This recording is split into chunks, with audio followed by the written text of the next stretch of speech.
महापुरुषांना अभिवादन. आदरणीय व्यासपीठ व इथे उपस्थित असलेल्या बंधू भगिनींनो, नमस्कार. मी शंभूराव धुरंगळे. सरांनी आम्हाला खूप छान असं मार्गदर्शन केलं.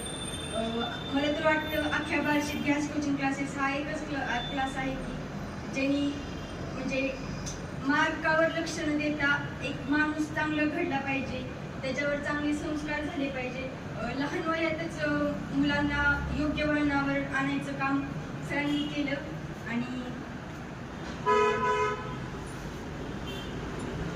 नावाप्रमाणेच म्हणजे एखाद्या मुलामध्ये नावाप्रमाणेच त्याच्यात म्हणजे असं ध्यास असतो, तो सरांनी ओळखायला शिकवलं आणि खूप छान मार्गदर्शन केलं सरांनी.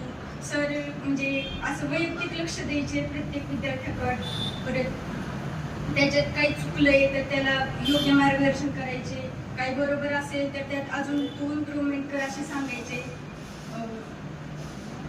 आणि सरांनी चांगलं मार्गदर्शन केलं, आम्हाला योग्य मार्गावर आणलं आणि असं कधीच रागवले नाही. तसं म्हणजे टिंगलमध्येच सगळ्यांना मारायचे वगैरे की म्हणजे सुधरा तुम्ही, तुमच्या म्हणजे असं चुकलंय काही तर तुम्हाला मी योग्य वळणावर आणतोय, तुम्ही सुधरा असं म्हणते. एखादी वाईट सवय क्लासमध्ये आल्यावर प्रत्येक ठिकाणी म्हणजे थोडा का होईना लेट व्हायचा. सरांनी मला सारखं म्हणायचे की किती लेट येते, किती लेट येते.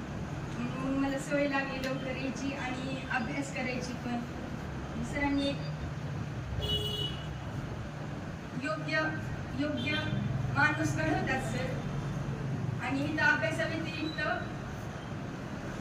अभ्यासाव्यतिरिक्त एक म्हणजे तुम्हाला मार्क जरी नाही चांगले पडले तरी तुम्ही एक योग्य माणूस बना असं सर सांगतात.